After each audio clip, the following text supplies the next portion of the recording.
As you'll appreciate, Laura, I'm not going to preempt, or indeed it's the case that the government is not publishing legal advice in respect of international humanitarian law. I think the starting point, though, for all of this, and you said at the top of this, and I think it's quite easy to forget, 6 months ago, Israel was subject to the most appalling attack. We know all the details of that, but Israel is still facing this existential threat from Hamas. It's a nation in trauma, and it is prosecuting a legitimate war of self-defense.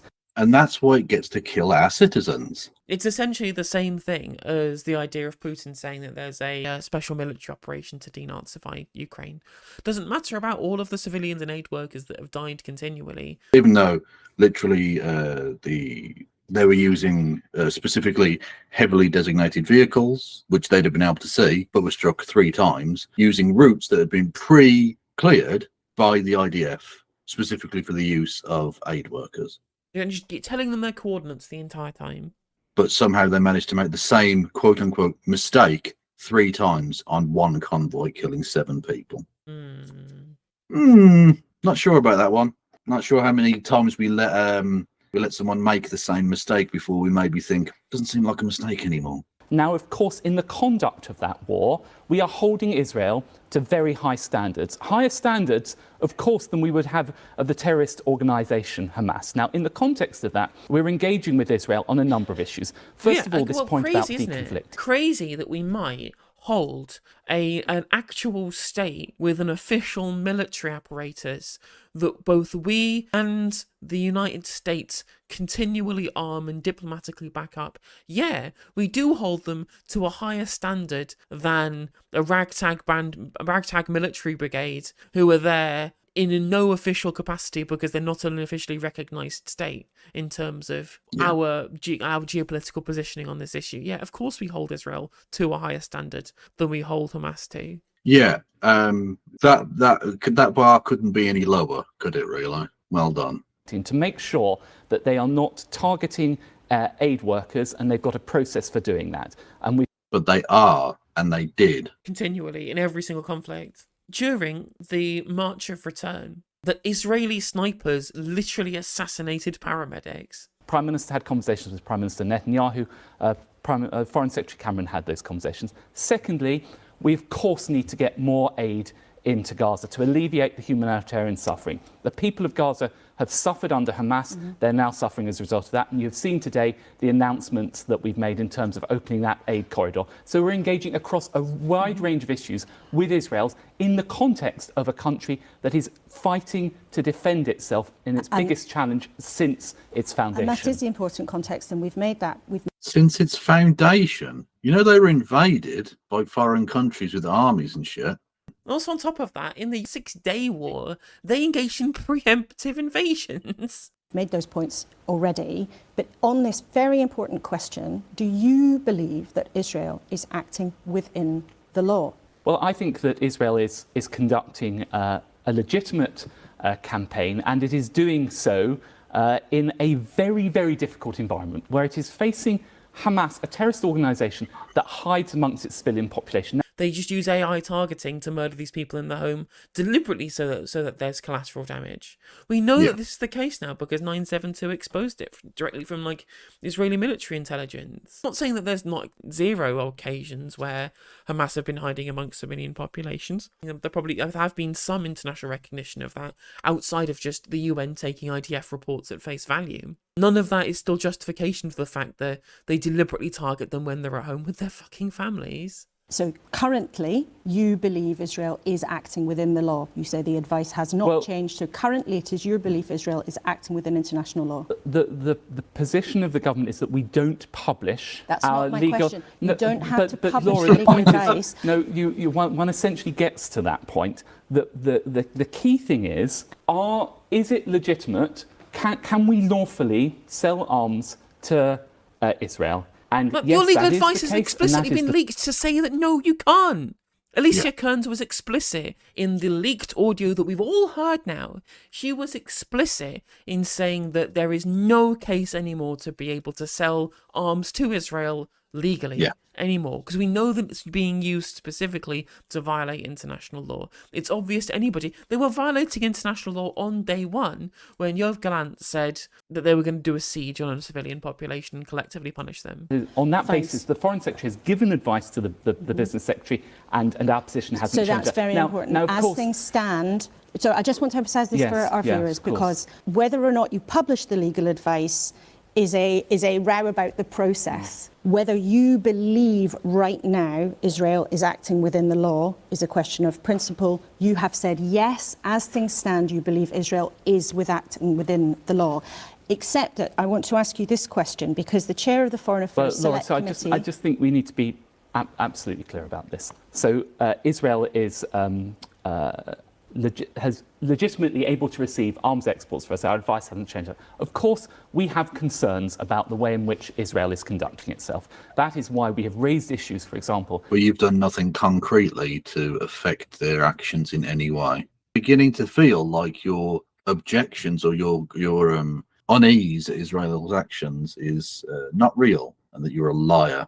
Crazy, just like how much that the Conservative government is completely like putting their hands over their eyes when it comes to what's going on in this conflict. It really is crazy. I mean, well, when it's no better on the other side. We literally heard David Lammy at the start go, well, if international law has been broken, the fuck, no one had this kind of reticence when it was Putin, and rightly so. He is committing war crimes. I mean, the Conservatives are even worse, because the Tories are literally at this point saying we don't think that they have been, even though we know that their advice is completely the opposite because of the leaked audio from the Foreign Affairs Select Committee chair. Literally had, I don't know how this can ever be tolerable. We had fucking members of the British Parliament wearing IDF dog tags in the chamber. Whose government are you there a part of exactly? What country are you representing in the mother of all parliaments here? What? And that's what Alan Duncan was saying about Conservative Friends of Israel, very specifically. I mean, 80% I think is of Tory MPs are members of Conservative Friends of Israel. And Alan Gardner's point was they're essentially doing the work, the foreign policy objectives of the Netanyahu administration. Yeah. Because,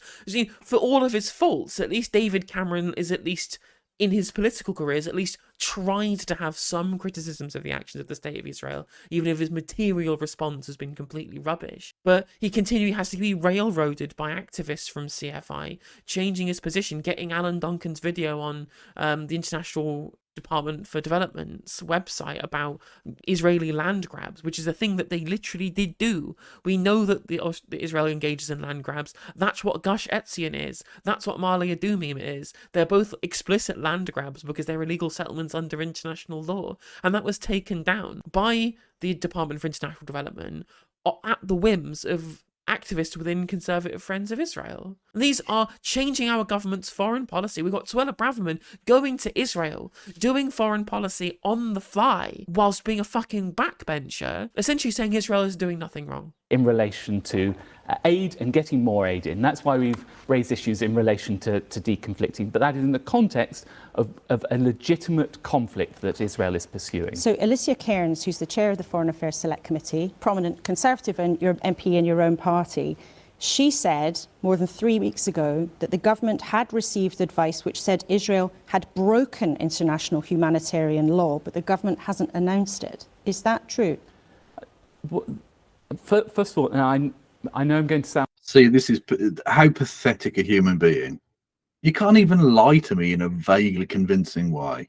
I do find it very funny because he knows that this audio is being leaked. We know that we all heard it. And he spent the entirety of the first half of the interview going, it's fine, I'll just pretend that that's not a thing and just say that we're fine. We think that selling arms to Israel is absolutely fine. And Laura Kuenssberg, for the first time in her life, has done actual journalism and has said, well, actually, no, I have this thing here that says that you're all liars. And he goes, well, first of all, let me actually...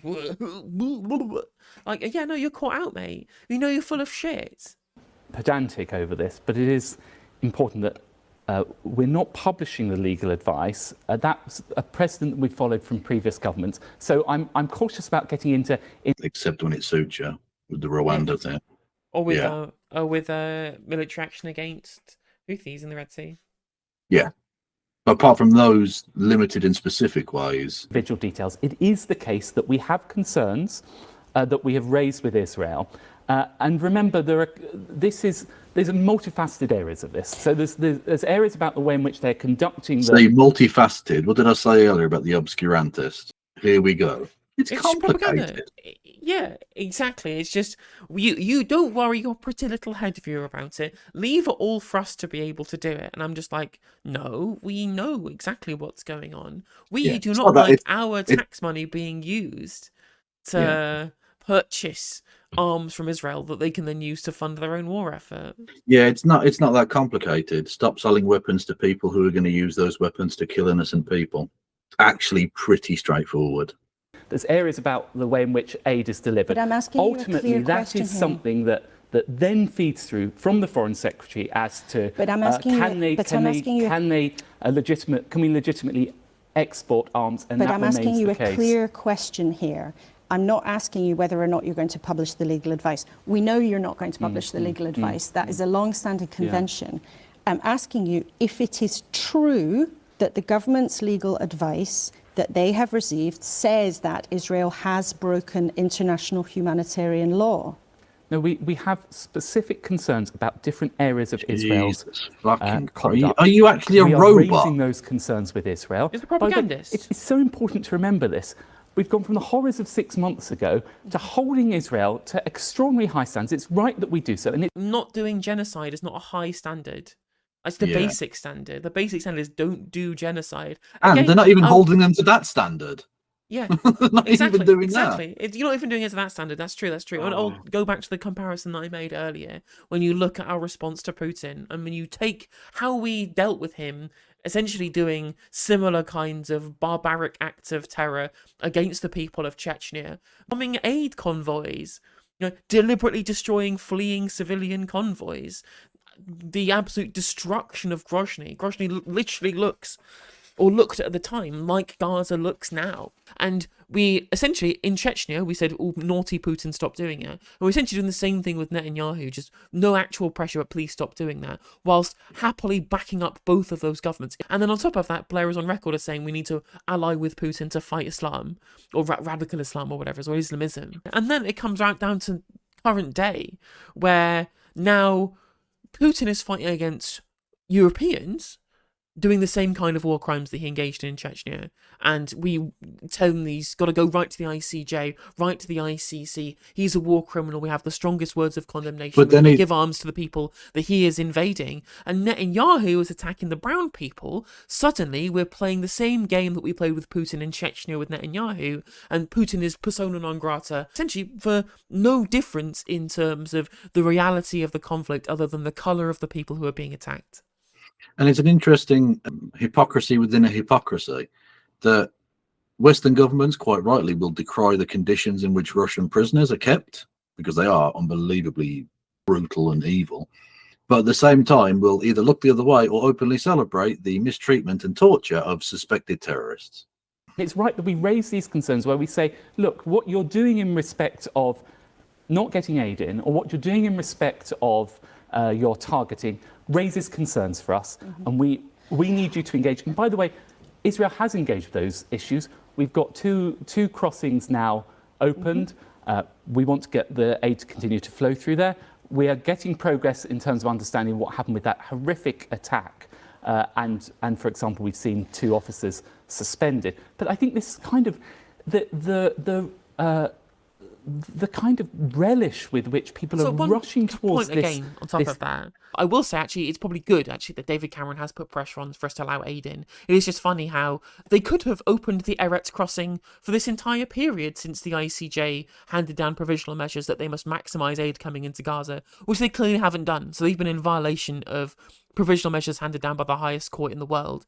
And that only done it after essentially Joe Biden and David Cameron put pressure on them to open the Eretz crossing, which they should have immediately done as soon as the ICJ ruling was put down.